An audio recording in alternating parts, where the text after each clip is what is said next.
Welcome to LOA Today. I'm Walt here with Daniel Mangana. Today is Thursday, August the 20th, 2020. It's 4 p.m. New York time. Wherever you are in the world, thanks for joining us for another episode of LOA Today, your daily dose of happy. And a little shout out to our friend Alex King, who has not been able to join us for a few days now, but she's been through some interesting stuff. She was supposed to get some surgery, and I don't know if you heard about this, Daniel, but Rita last Friday gave her a little reading on a couple questions. And one of the things Rita told her was get a second opinion. She got the second opinion and found out that she had a punctured lung that she didn't know about. I mean, this was like a get out of town kind of thing. That's a get out of town, get out of the state, get out of the country and off the planet. Really? That's what that is. Mm-hmm. Yeah. But she's resting and she's recovering, and the whole thing got turned on its side, basically. She got that second opinion, and, so love and joy going out to you, Alex, and boy, just keep on the healing path. Yeah, definitely. She's been posting some really beautiful pictures of her view and still keeping us updated with the best TV shows. So big love to you, Alex. I love it. I love it. That's Alex Oliver. She's like, I'm bored. Da-da-da-da. It's like, I'm so happy that in your boredom, you're keeping us entertained. That is great. Do it for the team, girlie. No kidding. Yeah. But I mean, it's just an amazing thing. First of all, it gave Rita some serious validation because, I mean, what did Rita know? All she knows is what she's getting. She passes some information along, and it turns out to be dead on, just absolutely perfect. And megally supportive. Yeah. Very supportive. Yeah. So, all right. Good stuff there. Well, last week we were talking about, was it last week? Yeah, I think last week we were talking about the money game. And we've had a few people, listeners, who said, yep, I'm going to play along with you. We actually had a couple weeks ago, some wins. Last 10 days or so, we had a couple of people who had some wins, a halfway win, a part of a $5 bill. That was pretty wild. Yeah. But I wanted to kind of go a little bit further, kind of like as if we were doing one of your groups and you were doing some coaching for people and so forth. And I don't have a whole lot to work with here. It's not like I've had input from listeners saying this is what's going on beyond what I told you. So I'll tell you what's going on with me, and then we'll just kind of infer some other stuff that could be happening. And maybe some people are going to tune in live and let us know what's going on. Yeah, that would be great. Yeah, let us know what's going on with them trying out the money game. And so I'll just tell you point blank, my first set figure number that I picked was $10. I said, okay, I'll do $10. I did the thing, wrote it out on the piece of paper, wrote out my 5 things that I was feeling grateful for and really felt them and so forth, and then folded it up, and I was done with it. I was gone, and nothing's happened. When did that happen? When did you? That was let's see, when was that? That was over the weekend, I think, on Sunday. Yeah, so like 4 or 5 days ago. So not real far, not real long, but. So who says it has to have happened yet? I don't know. It's a starting point for a conversation is all I can And the other thing as well to note is that you've had some pretty big wins. So it's possible that the universe is gearing up to give you a big old win. That would be cool. Which actually leads into a second topic I was going to bring in. Okay. And that may end up being the topic for the day. Okay. This also comes originally through Rita. Because last Friday, in the midst of the show, Rita interrupted me. I had 12 or 13, 14 different questions from listeners. In the middle of it, she stops and turns to me and says, "This is for you, Walt." I said, "Okay."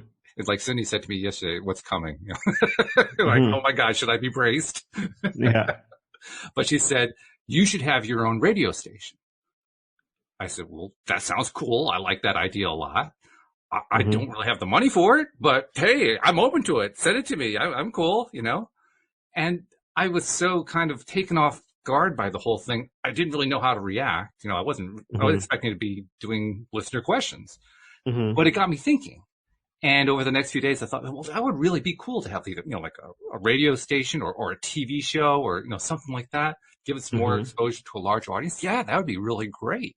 None of it is anything I would have any clue how to go about doing. And we're always taught, don't worry about how stuff works. Well, this is a case where I can very easily not worry about how stuff works because I haven't the faintest clue how this would work. So throw that one out the window. So this is purely a vibration, law of attraction, attracted somehow thing. And so I just wanted to toss it out and think well, this is a good thing to ask Daniel about. What would you do if you were in my shoes on this? I was actually obsessed with starting up a radio station about 2 years ago. I did all the research on how it would work and how it would fund itself. Really? So I've actually got pretty much the components of it. So I had this real big fire, and I do my best to follow the nudges when I get them. And I really got into it, and I did the research, and I mapped it out. So what it would cost, how much I'd need to get it started. And then I was like, yeah, okay. It felt like it had reached its completion. And generally speaking, as I'm a dynamo genius, that's my wealth dynamic type. I'm great at coming up with the idea and getting it started. And generally what happens is the right person comes in to sort of carry on the project. And so I just shelf it and wait till then. So I can take a look and see in my files, but I've got everything down. There are basically services that allow you to do digital things, and you can have like music DJs on there, whatever, and blah, blah, blah. And it's really quite manageable to do. Okay. Interesting. I guess what I was thinking is I've long wanted to have a network / channel / station / whatever you want to call it, all devoted to the broader topic that I generally call law of attraction, but really it's just about connecting to source energy and all the topics that are around that. Mm-hmm. I mean, right now we do LOA Today, Your Daily Dose of Happy, and we've been doing that for quite some time, and it's great. And I have lots of different voices on it, and I'm enjoying that a lot. But I also have this longer term vision of like, well, wouldn't it be great if we could also start bringing in, producers and writers and directors to create fiction shows and to, expand the universe, so to speak. You have a whole bunch of The Secret type stuff going on, or, music DJs can do like ecstatic dance sessions. Yeah, all kinds of stuff like that. Visualizations and this healing. Whole range of things like that, So, now that requires a lot of creative talent, a whole lot of creative talent, because we're not talking about being able to just reach into, the top 40 and grab their stuff. It doesn't quite apply to what we had in mind, or what I had in mind anyway. It means reaching and finding the people who are, first of all, in alignment with the kind of thing we're talking about. And second of all, willing to create. And third of all, we somehow figure out a way to fund all of this thing. It's a lot. Most of that I've already sort of got on some kind of idea map and plan on my computer somewhere. So it's actually a pretty nifty business model that you can use to make it work. But really? We'll talk about that offline. All right. Okay. But it's not as cumbersome as maybe it is in your head. You just need one executive producer for the station who would then have sub producers for different types of talent. Mm-hmm. And then it's engineers to sort of do the back and forth. But a lot of the services actually do the engineering. So it's really just about administrators to bounce things back and forth. And you can get those for $5 or $6 an hour. So it's actually not as capital intensive as you might think. What money is going to go into is promoting the shows, promoting the channels, building up listenership. That's where the resources will be going to. Actually, the channel itself, not that bad. Well, what kind of channel are we talking about? What Rita was talking about and what I was talking about was an on the air, an airwaves type channel, not just nobody's listening to that anymore. The listenership for that's going down. Everyone's diverting to digital and getting stuff on their phones now. Well, specifically, I was thinking satellite because people are listening in their cars. But you can do the digital radio that they can pick up the DAB, digital something broadcast, so they can pick it up on their cars too. Okay, I don't know about that one, so that one's good to know about then. Yeah. So yeah, DAB digital radio is non-analog, and you can go from online stream directly into analog, just strictly into the DAB channels, just like they do the DAB into online radio. Okay. Well, I don't think anybody does analog radio anymore, but yeah, I understand what you mean. Yeah, you know what I mean. So like the radio show that I was on for, God, how long did I have my radio show for? I don't remember. But it streamed live on the terrestrial radio, right, and then also at the same time was online. Okay, so and people could also tune in on their cars. So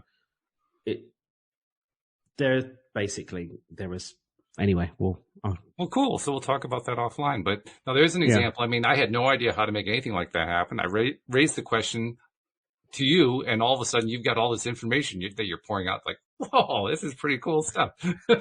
it's really doable. It's really, really, really doable. Like I said, I'd already, I've been obsessed with this before, and then I kind of eased off on it because the next pieces didn't really come together, so I left it. Mm-hmm. Mm-hmm. Okay. Well, it's also part of a topic that I think has been needed to be discussed for quite some time, and that is we humans think about certain things as being big asks. Mm-hmm. For most people, a big ask would be like, I don't know, making $1 million or buying a big home or, something like that. Something that is larger than a thimble, something that's pretty large size that, mm-hmm. For the person who's imagining it, it seems like it's outside of their comfort range. Let's put it that way. Mm-hmm. Mm-hmm. So I figured that becomes the topic that I had in mind for today. What can we tell people about when you're trying to reach outside your comfort range? Don't do it. Don't do it.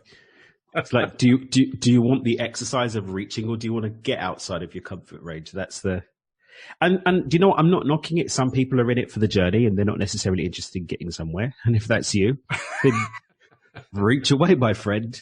That's right. But it's really a question of, what do you really want? Do you want to do it, or do you want to talk about going for it? Or do you want to have the sob story of failing it? I never even considered that possibility, but you're right. That could definitely be going on with any number of people. Sure. Mm-hmm. And there's no judgment on any of these things. It's about ownership and deciding, do you consciously desire this? Mm-hmm. And sometimes you're going to be all right with it. I was talking the other day, I think it was on a group call I was talking the other day. There was one evening this week, I was like, do you know what?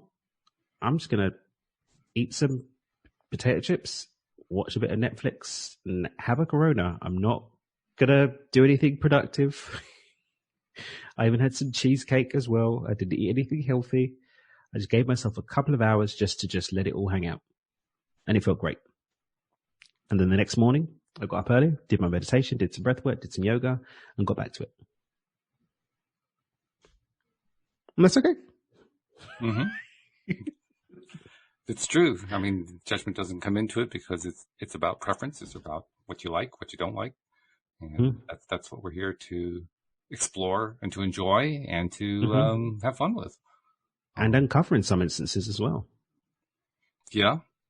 Well, yeah. I mean, that's kind of what happens. That's what the cycle of it is. Cindy and I were talking about this yesterday in conjunction with a Neville Goddard book that she found that we hadn't, we thought we'd explored almost all of them, but we found another one.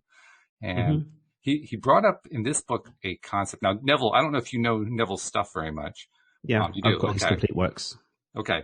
So, have you read any of his stuff about tithing? Yeah, I'm practice tithing diligently. I actually practice something called future tithing. Future tithing. Okay. You'll have to tell us I'll about what that is. I'll let you speak. All right. Well, for me, it was a new Neville topic. Cindy and I hadn't run into it before with him. And we loved the fact that he was treating it as an energetic thing rather than, giving to your local church or something like that. That's how I treat it. And I don't remember what the exact phrase was from the book we were reading, but the general idea of it was you take 1/10 of whatever it is that you have been desiring and feed it back into the system, so to speak. And you create like a loop that just keeps building and building energy. Kind of similar. We kind of equated it to somebody who uses a piece of a bread dough to create the new bread dough. And, the bread just keeps getting passed along from one making to the next. And it's a really fascinating concept because what it's basically outlining is the idea that we do not have our asks as separate, disparate things that are all by themselves. Our asks are part of a continuity of life that just keeps going on and on and on and on. And the more that we understand that, I think the easier it is to not only grasp it, but also to apply it and to make it part of our lives and make it part of our belief system.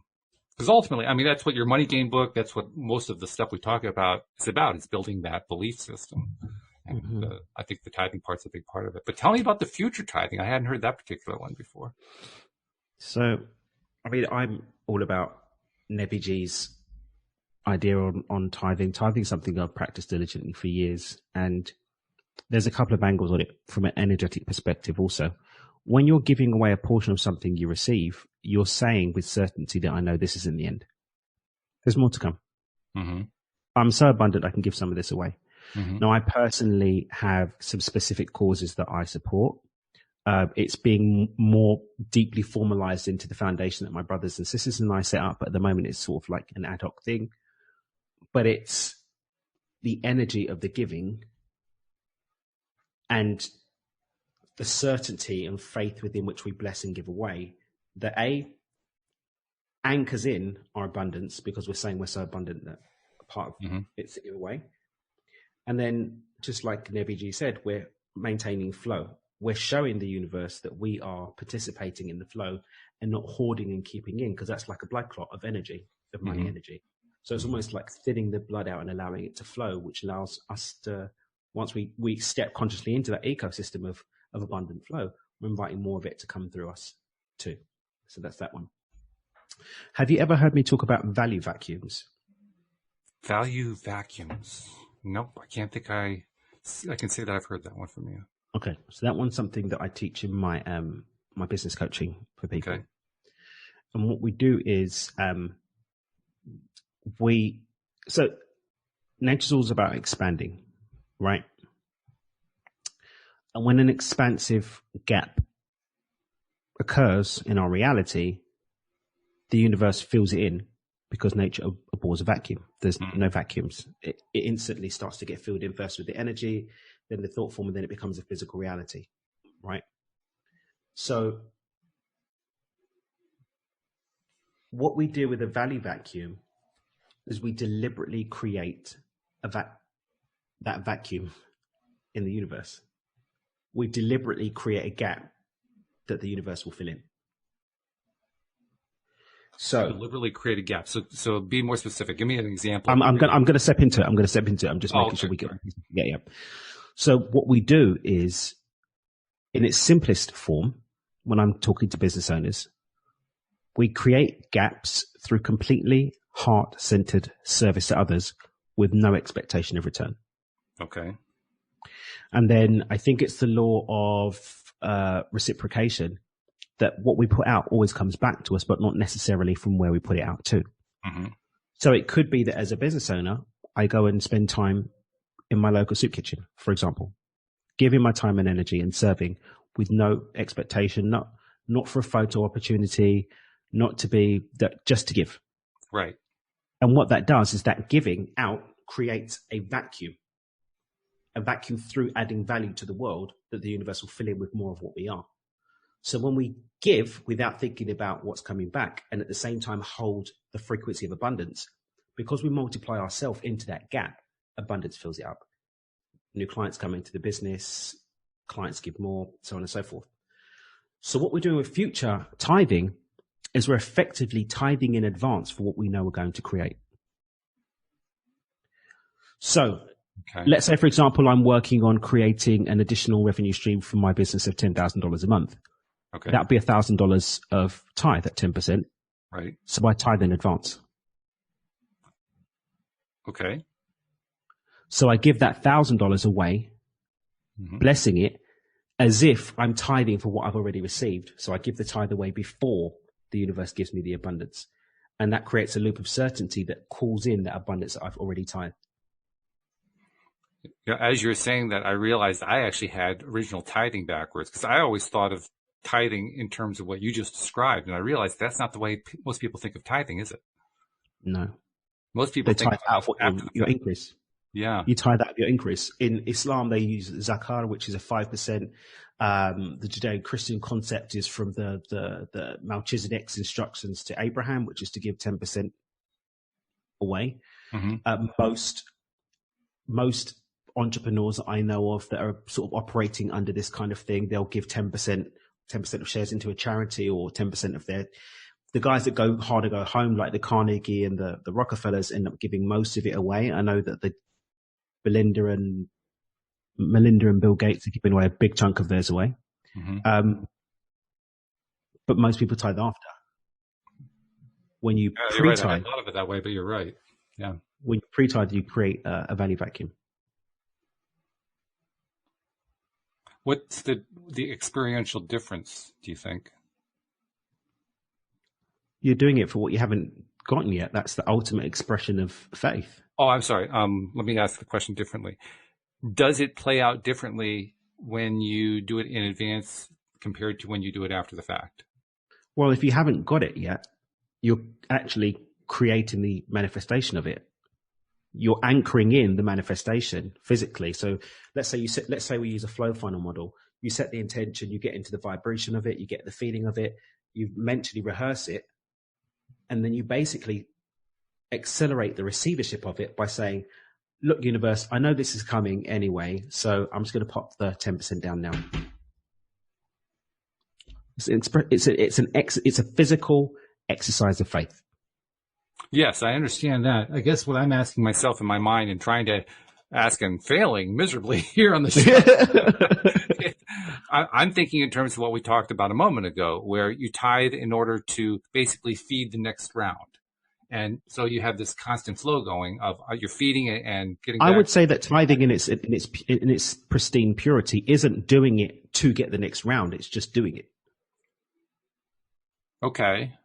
So it's not with an intent. In terms of two, I was just thinking in terms of like a motor. I mean, once you get a motor started, it keeps itself going. It keeps going through the same steps over and over and over and over again. And after you've gotten that past that first impulse, that is the hardest part about starting the motor up. From that point on, it's pretty easy. The motor can keep itself going pretty easily. But the motor's already going. The motor of the universe is already going. We're stepping into the flow that already exists. Yeah. So we're not getting a motor going. The motor's already there. It's just waiting for us to step into the flow. Okay. So the difference here is the part about the motor getting started, but there's not really any difference in terms of what happens after the motor gets going. Okay. And that I can certainly see. That makes sense. Mm-hmm. Yeah. And the other thing is, for me, tithing after the fact is an expression of gratitude and thanks, right? Thankfulness. Like, oh, thank you. I'm adding back to the universe and the bounty. You know, the universe is expressed through this child. It's expressed through this charity. It's expressed through this homeless person, through this need, or, you know, whether it's through my time, through my money, or whatever. I'm physically saying, look, I'm making a stance within myself. I'm making a physical apparition of my thanks and gratitude. We're doing that in advance as a manifestation tool because it hasn't happened yet. We're saying, I know this already exists non-physically. I'm claiming it and laying my stake with it physically, and I'm demonstrating my level of certainty by tithing in advance and then forgetting about it. And what's making that make sense for me as a different way of looking at tithing, I guess. It doesn't seem different. I'm still stuck where I was before, where I'm saying, well, isn't that the way it always works? And then, oh, no, that's not the way most people think of tithing. So my whole mindset's backwards on this thing. I'm trying to adjust to that. But I guess what I'm trying to say is this is basically a way of just trying to get the whole thing going. It's a way of jump starting the routine. That's what I'm getting is. Yeah. When you're future pacing, you're jump starting the transition from non-physical to physical. Mm-hmm. Okay. It's interesting. I guess I hadn't really thought that there would be a difference in terms of jump starting, but I guess there is one. I'm kind of stuck on it, to be honest. Just because I don't know. For me, it's all continuity. I don't really see a beginning point to any of it. It just, we arbitrarily say, like, we start with the money game. Okay, I start with $10, but even that's a continuity thing for me. Yeah, it's a continuity. It's all continuity. But at the end of the day, what we're doing is we're almost, there's a timeline of continuity where we're receiving, and there's a timeline of continuity when we're in lack. Tithing in advance transitions us to the timeline where it's happening in continuity and it's there. Mm-hmm. We're simply aligning ourselves to that timeline of receivership and paying the fare to hop across the timeline. That's it. Mm-hmm. Okay. I hope I haven't confused listeners. That's all I can say. I think most people will probably have tithing down as something that's done after the fact, so we should be okay. Okay, good. So if anybody out there is confused, I humbly apologize. Just, send your letters to Daniel because he'll be able to answer them better than me. So anyway, well, that tithing concept was interesting, and I like the future tithing concept. That's also interesting. I especially like the way, though, that he was expressing it as an energetic thing. It wasn't, I mean, sure, money is a way of expressing energy, but I just like the fact that he was thinking about it as pure energy. Mm-hmm. And for me, anything that I can think of as pure energy is where I have the best connection, the best understanding of what's going on. I actually, believe it or not, I get more tripped up trying to connect the energy to the physical than I do about understanding the energy of it. To me, the energy of it makes total sense. Not just of attracting something, but just how stuff works. When I first heard law of attraction, it all sounded like energy to me, and that's how I was able to make sense out of it. Mm-hmm. The only time I started to get confused is when I tried to apply it to physical. But up until that point, just as pure energy, it was like, well, yeah, of course. How else could it be? What other options do we have? There are no other options. Is there another option here? God. Hilarious. Yeah, it's funny how we all bring these different perspectives. That's mine, so deal with it. But the thing is, I think the different perspectives that we all bring adds to the texture and tapestry of life, no? Sure. Oh, yeah. It's part and parcel of the party, I think. There would be no point to having perspectives without that. Mm-hmm. I think it's all part of the party. Yeah.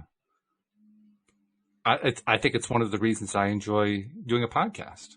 Because of those perspectives. I'm constantly learning something new because I'm seeing things and thinking about things from someone else's perspective. Mm-hmm. And then contrasting it with my own perspective, comparing it, saying, okay, this is where it's similar, this is where it's a little different. It's like, oh yeah, I hadn't thought of it that way. That's fun. To me, that's life right there. I mean, I do it in the form of a podcast, but it doesn't matter whether you're doing it as a business, if you're doing it as a hobby, if you're doing whatever you're doing, maybe you're raising a family, maybe you're out, you're traveling, you're skiing down a slope. I mean, it doesn't matter what it is that you're talking about. Mm-hmm. If you're looking at it from various perspectives, it's so much more interesting, I think. In fact, I think that's where I think that's what makes contrast work. I mean, contrast is one of those concepts that I think I first heard about it from Abraham, but a lot of different teachers have taught it. And the first time you hear about contrast, what do you focus on most often? I think most people focus on, well, here's the negative contrast, the negative part of the contrast. That's what I'm going to focus on because that's what it's all about. Because that's what I feel like I've dealt with all my life, and that's the hard part. And blah blah blah blah blah. Yeah. But for me, the contrast is the contrast in perspectives, different viewpoints. I think what you've done is you've actually taken contrast out of having this limited view, and you just said contrast is just contrast. Yeah, that's a good way of saying it. Contrast is just contrast. The contrast could look this way, it could look that way, but contrast is just contrast. Yeah. It's duality and polarity they've manifested in experience. And it's an unavoidable aspect of a dual reality. So when people are having these contrasting points, it doesn't mean that everything has to go wrong. It doesn't mean that everything has to be painful, but it does mean that there will be a dual experience. I remember when I was, I studied economics is what I studied. And when you talk about, we study about dualism and, rich and poor, and everyone's like, yeah, we need to fix poverty and, down with the cabal. There has always been dualism. It's true. There has always been haves and have-nots, rich and poor, weak and strong. It's part and parcel of the dual nature of our reality. What it doesn't mean is that one has to be disempowered by their experiences being one on one side of that contrast, or that one has to be negatively emotionally impacted by it. And that's where the zooming out thing that I think the stream talks about, for me, that's where it really comes in. It's zooming out to see that although this contrast is happening, it doesn't have to affect my ability to continue to create. And I can accept and witness that experience as part of the journey of being human. Not I have to reestablish a balance and try and force it to change because I'm not okay with the contrast. Right. Yeah. Well, that's my take anyway. No, I agree with you. I think you got it. And the fact is that we do get wrapped up in contrast. We do get, and by wrapped up, I mean like tripped up on it. We trip up often on contrast. I don't know. Maybe it's just, I think you nailed it. I don't think about it the way most people do. I think about it just as contrast. It is what it is. And I think I do that just because it's just easier to think about it that way. I actually get confused by people who want to treat contrast as just the one end of it. I do entire episodes on it, and I'll try to play their point, but I still get confused by it. It's one of the reasons I come up with all these wild questions when I'm asking or interviewing somebody, because I'm constantly playing with, okay, well, I've heard this person say that. I'll bring that in and see what kind of answer I get out of that.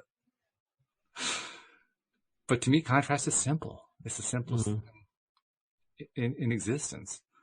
And I think that so many teachers and spiritual leaders and so forth have actually made the whole thing more difficult with lessons like, well, you can't have light without darkness. You can't have, they'll do the extreme stuff, right? You got to have, you can't have night without day. You can't have, they'll just fill in the blank with all these opposites. And I think to myself, why are you doing that? I mean, well, yeah, sure. But what does that actually tell you about contrast? It simply tells you, well, there's one end and there's another end. Yeah. What else? Well, I don't know. That's about all it tells me. It's so limiting. It's so limiting. It's just, well, it's black and white. Okay. So where does gray come from? That's what I feel like saying. Like, where's the gray in your thought process? There doesn't seem to be any. You know what? I think what we're really, really, really being blessed with the opportunity to do, personally, is to write our own stories about what these things are. About what? Write our own stories about what these things are and what they mean to us. What they are, yeah. Whether we're talking about the different aspects or expressions of contrast, whether we're talking about duality, and even the law of attraction itself. I think part and parcel of the big shake-up that's being witnessed for many, not for all, but for many, is this breakdown in being forced to see things in a certain way, in a certain light, and through certain rules. I think some people take that off the deep end and against that backdrop are like, well,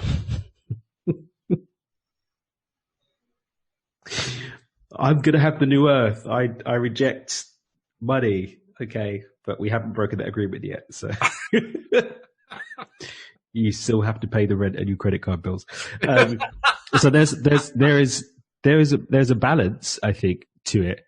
But I think there's a freedom to be had. And even go back to your point earlier about people that want to sort of jump and leap, or you could look at the new heights available and step to it and enjoy the journey and savor the experience of making your way there with its contrast, with its textures, with its new lessons, with new people and all of its goodness, because that's what life's about anyway. It's true that it's a good way to understand the whole idea of life's a journey thing, that concept. I think it's one of the values of your micro-shifting concept. Yeah. It's a way of basically stepping through things. And when you're stepping, you are journeying. That's just part of what's going on. Part and parcel of it. Yeah. They're trying to just do it all in one great big gulp. It's like, it's kind of like the analogy the little story that Esther Hicks tells in The Voice of Abraham. Abraham says there was at one point where Esther and Jerry were going to take a river raft trip. And Abraham was trying to explain to somebody who was in the hot seat what the purpose of a journey was. Why do you do the journey? And Abraham says, well, what they could have done is they could have gone up to the director of the river raft trip and said, can't you just take us down to where we're going to be finished off and just paddle us upstream for about 200 yards and then we'll just ride the last 200 yards and we'll be done with it? Mm-hmm. And the guide said, well, yeah, I could do that, but I thought you wanted to take a river raft trip. Mm-hmm. And the point's obvious when you look at the story that way, that you don't do it just for the end result. Mm-hmm. You don't just aim for the end result. You do it so you can ride the rapid.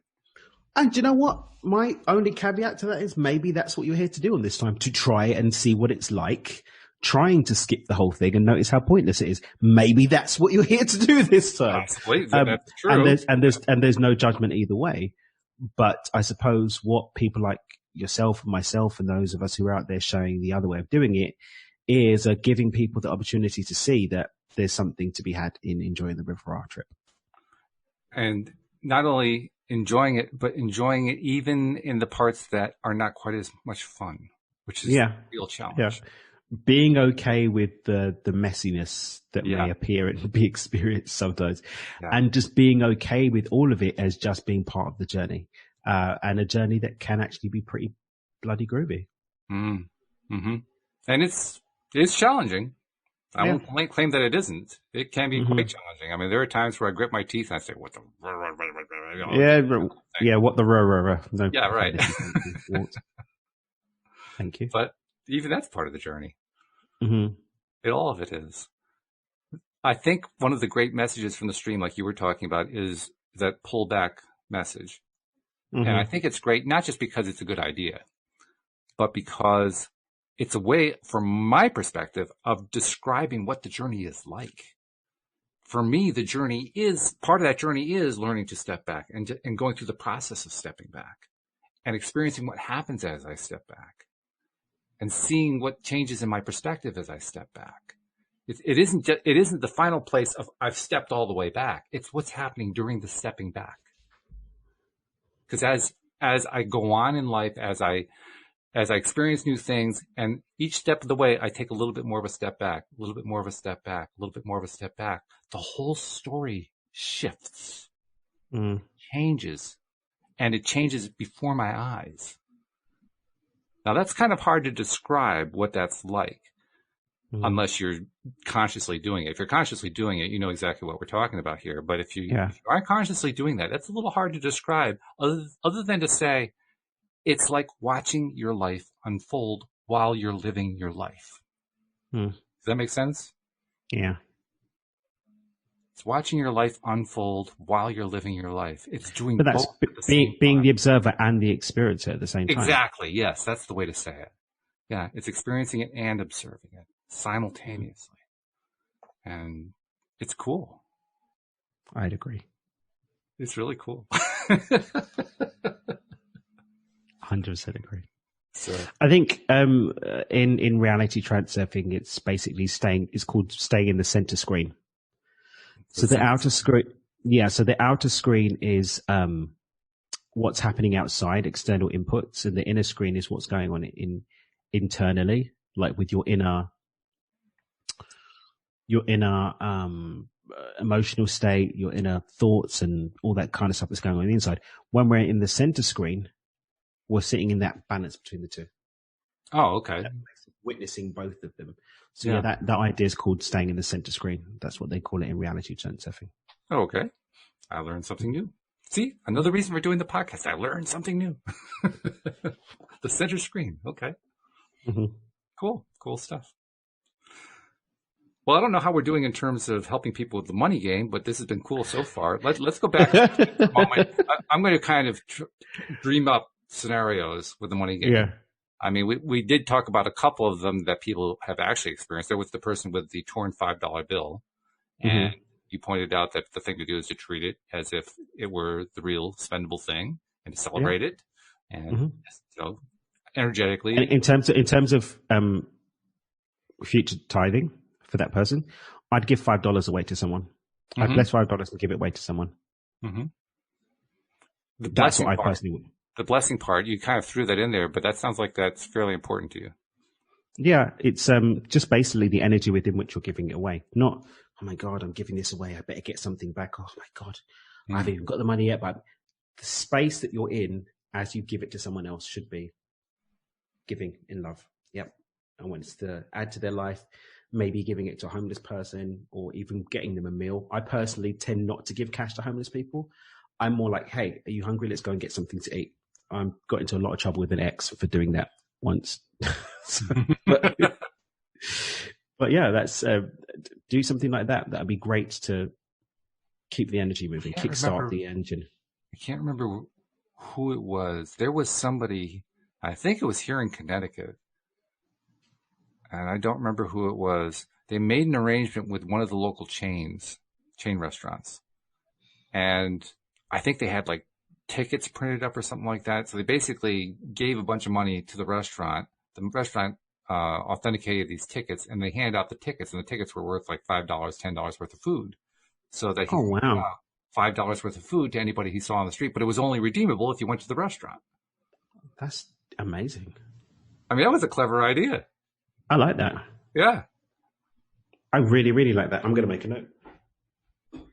Because that way they can't go off and spend it on drugs or something else. They have to actually get food with it. There was actually a really, really funny thing that happened once. A guy I grew up with, Justin, he's a music artist in the UK.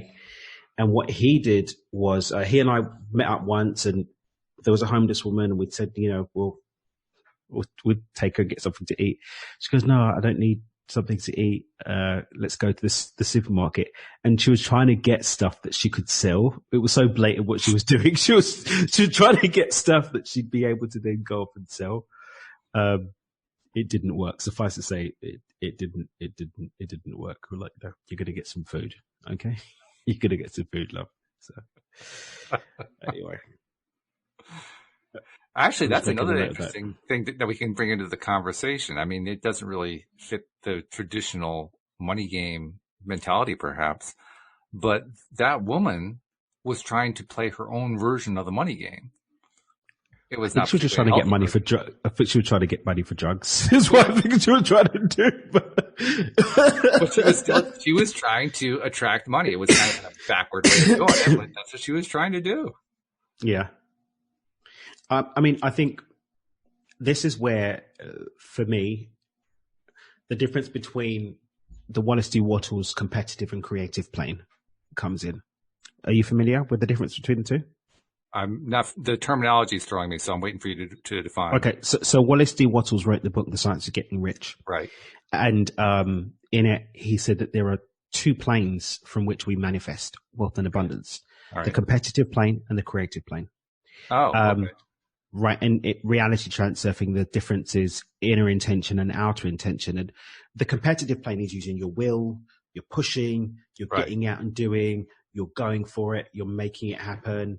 You're maybe there's going to be some sneaky behavior in there, like our friend who wanted to get some premium hair products. Like, dude, you don't need a $50 shampoo. This is literally what she was trying to do. Really? Yeah. It's like, dude, I don't think that's your brand. Anyway, so that's competitive plane. The creative plane is using universal law, using meta power, if we're talking about reality transurfing, using flow, creating from the heart versus pushing and doing.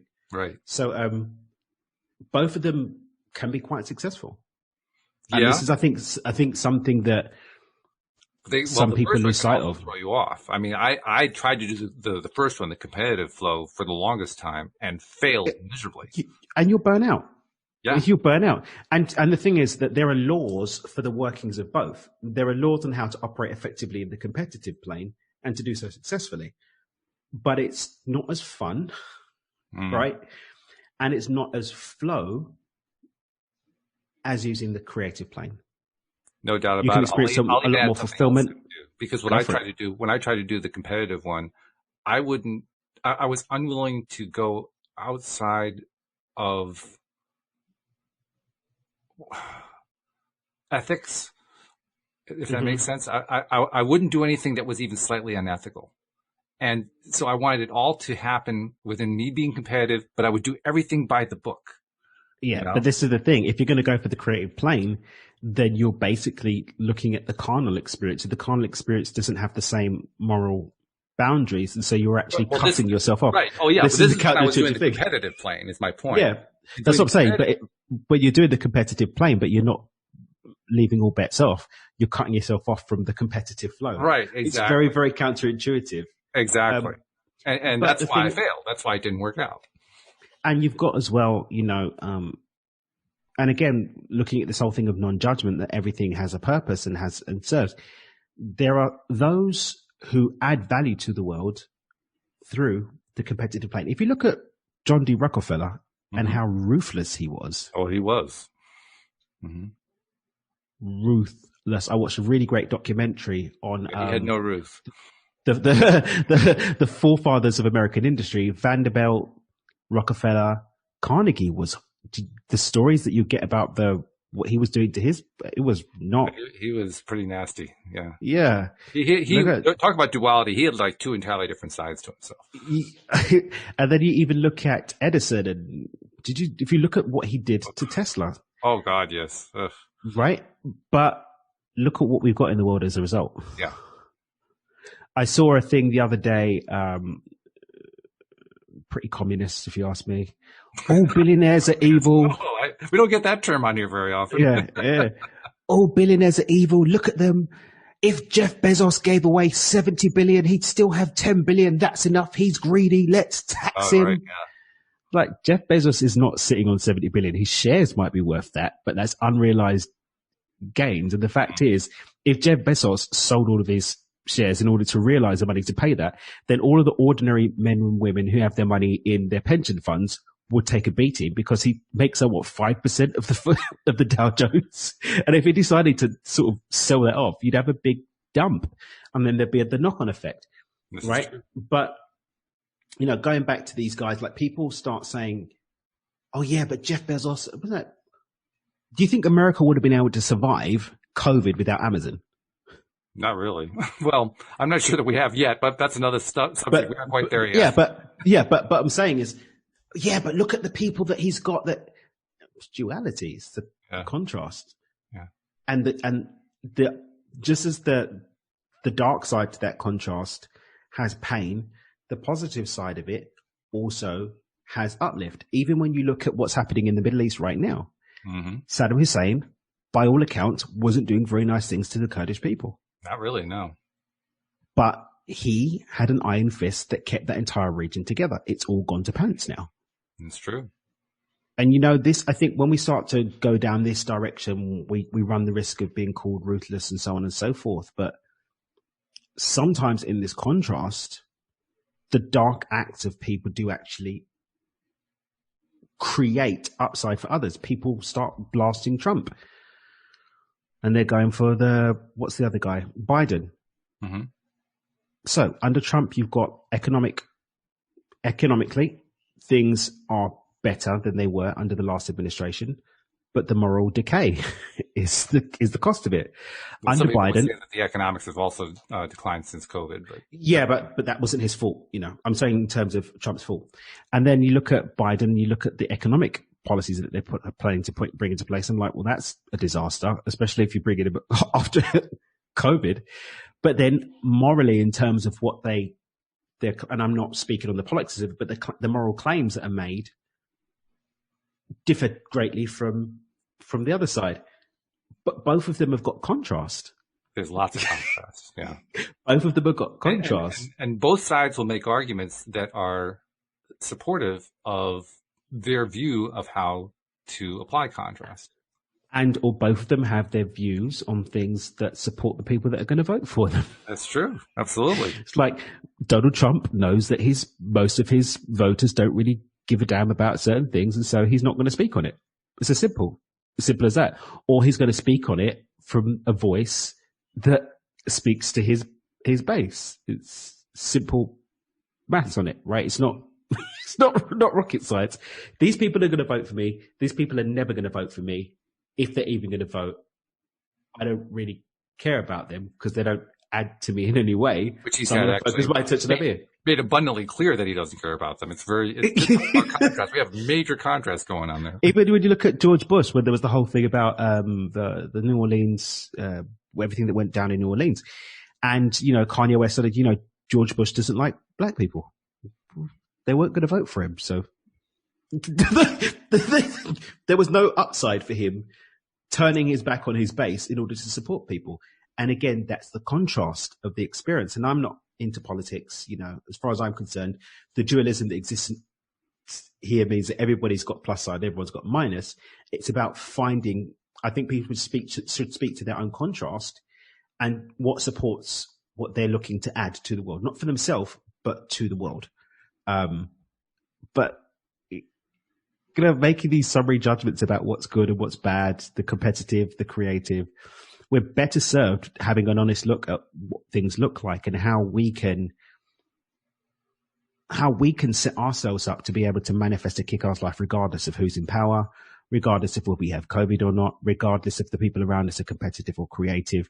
That's where true agency is, I think. Regardless of who's in the seat of quote-unquote power, I have my own power that I'm exercising to manifest. I agree with that completely. And in fact, I've documented often here on the show, I have this rather twisted side. I like to follow politics. My degrees in political science. But not because I think that there's anything great in it. To the contrary, I don't think there's anything in it that I really want to have. It's just watch what the stream said it very nicely. The stream said, what's happening is we're watching the decline of politics. We're watching the decline of government. And that is true. I've believed that since I was in my early 20s. And it's fascinating. It's fascinating to me. This is the closest I've ever been able to come to people who like stock car racing. I've never liked stock car racing, but there are many people who like stock car racing, and a large number of them like stock car racing because they like watching car crashes. And this is the same kind of thing. I kind of wonder sometimes, am I morally flawed because I like watching the government falling apart? Or maybe there's just a cheeky dark side to you. But didn't you say you were libertarian? Is it libertarian? Yeah. Well, I mean, I really don't count myself that way anymore. But yes, that's where I was at before. And a libertarian basically wants to have as little government as possible. So in that sense, I think I'd probably be in that camp myself. It's just community-based governance, centered in love and healthy, loving boundaries is what I personally think. I think ultimately we reach a point where we find that we don't even think in terms of government anymore. Yeah.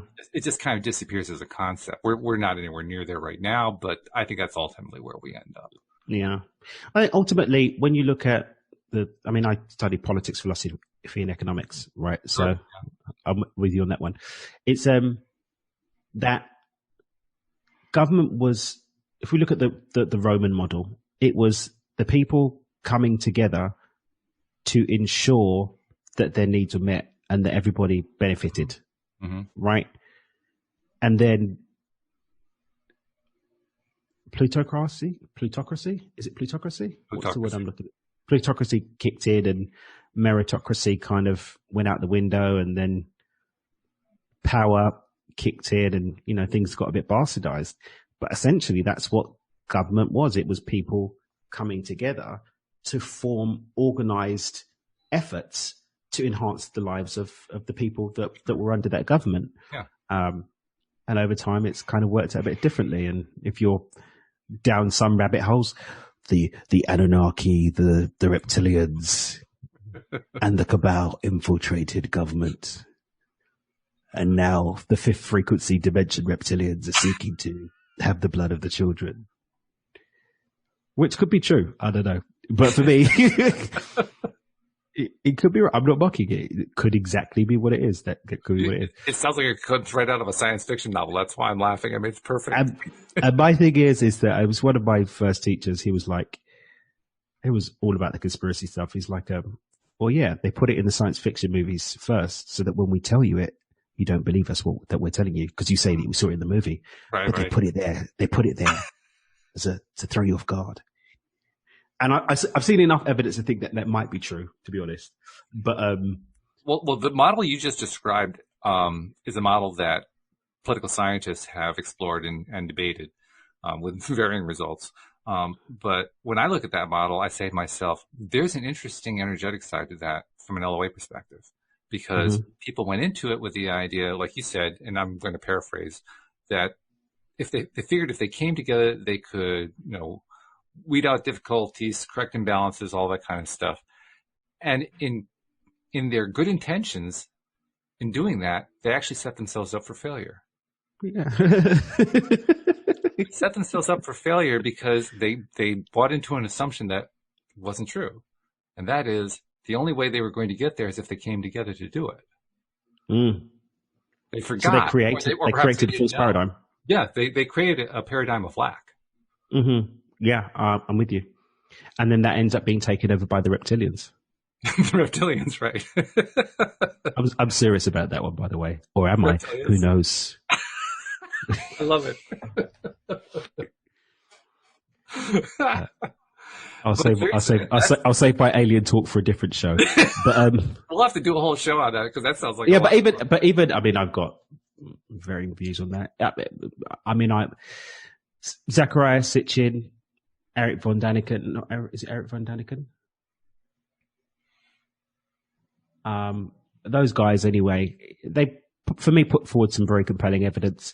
And even when you look at some of the stuff that kind of gets pushed under the surface, there's a lot of evidence that we're not the only ones in the universe. And there's a lot of evidence that maybe there's more, they've got more to do with mankind than we've previously thought about. And even when you look at the ideas of like the different gods that you find in different regions of the world, there are clear comparisons to other theories about the way things have happened over time. I believe it's a possibility that what we call the gods, as opposed to God, the highest, the most high, the divine, etc., are advanced technologies that have had a stake in human development over time. And there's, I think, enough evidence to at least explore that fully. And there are a lot of people who have taken that conversation somewhere. Oh, yeah. I just personally don't really care, as long as I add to the world, have fun time. I've got a little human on the way, as long as I create a loving boundary for him to explore his life and add to the world. That's what I really care about. Is that a whether hint? or not aliens did it? I know it's a him now. Oh yeah, we've known for months. Yeah. Okay. Yeah, we've known for You have months. a name picked out? We're in deliberations at the moment. Okay. We're in deliberations, but we've got a couple of months till term. need to till term. Yeah. So. Right. Yeah. Yeah. That's cool though. That's really good. And yeah, ultimately, I think that's the bottom line. I mean, people get all worked up. We've been kind of touching on, dabbling on politics in kind of an irreverent way, which is probably a good thing. As only we do it, Walt. As only we do it. That way we don't step on too many toes, too many different ways. It's great when you don't care what toes you step on, as long as you do it in love. It was done in love. Ta-da! It was done in love, right? Yeah. But the one thing that I always take away from this, and I take away this thought every time I think about the politics of a situation, is that no matter what people do, no matter how worked up they get, no matter how frustrated and angry they get, no matter how violent they get, no matter what they do, no matter how they think about it, no matter how they end up going about it, they always come back to the same thing over and over and over again. And they're constantly faced with that same thing over and over and over again. And that is, I created this. And then most often, most people refuse to learn the lesson. And so they go through the next round and they do it again and again and again and again. But what's cool to me, and this is why I'm bringing this up, and why I mentioned before, I like watching the whole thing kind of falling apart. During the falling apart phase, that's when you see certain individuals get it. And they kind of drop out of the game, so to speak. And they show up in other areas of life having dropped out of the game. And that, to me, is fun. Because that's seeing and observing somebody who is essentially turning their life around the way they want it to be. They're moving away from the thing they don't like, and they're moving it toward the thing they do like, and they're getting a different experience about it. And that's cool. I like that. I like that a lot. I like watching it. I like hearing the stories associated with it. You don't really find those stories too often if you go through the news media. You have to go through like alternative channels, so to speak. But you can find them, and they're great. They're just great. Just little rivulets, little bubbles that pop up of these bits of change going on in people's thinking and thinkles processes. Thinkles. In people's thinking processes. That's what I was combining two words together. It's great to watch.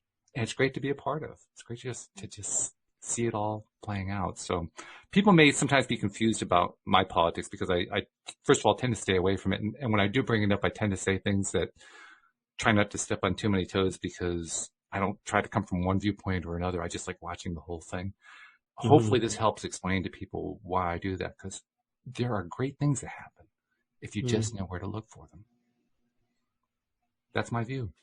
Any last thoughts before we sign off for the day? Just don't get caught up in the aliens, guys, and don't take big leaps when you can take small steps and enjoy the river ride. But which brings us right back to the first question: that $10 hasn't shown up. So what? So maybe there's something more, and it's actually that detachment from it needing to show up. Yeah. I mean, literally, I had to reattach just to remember that it hadn't shown up in order to tell you to get it started. Because I didn't care. It didn't matter.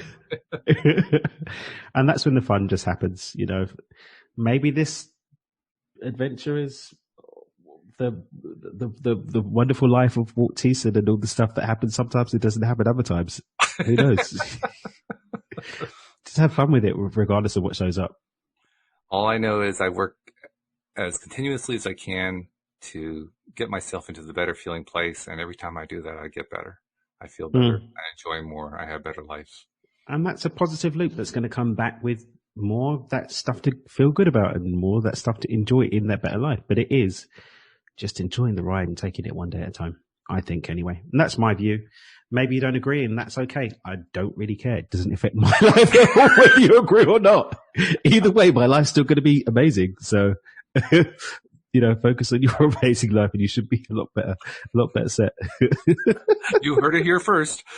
Yeah, and you'll hear it again, I'm sure. I'm sure you will. Well, once again, Daniel, thank you so much for all the wisdom. This is good. We haven't really gone, deep philosophical, but that was good. I enjoyed that. Yeah, that was fun. Really good. Definitely was. So thank you, listeners, for tagging along. Hopefully we didn't lose you along the way, and hopefully you got some more. That's part of the point. So thank you very much. We'll see you all next time here on LOA Today. Goodbye, everybody.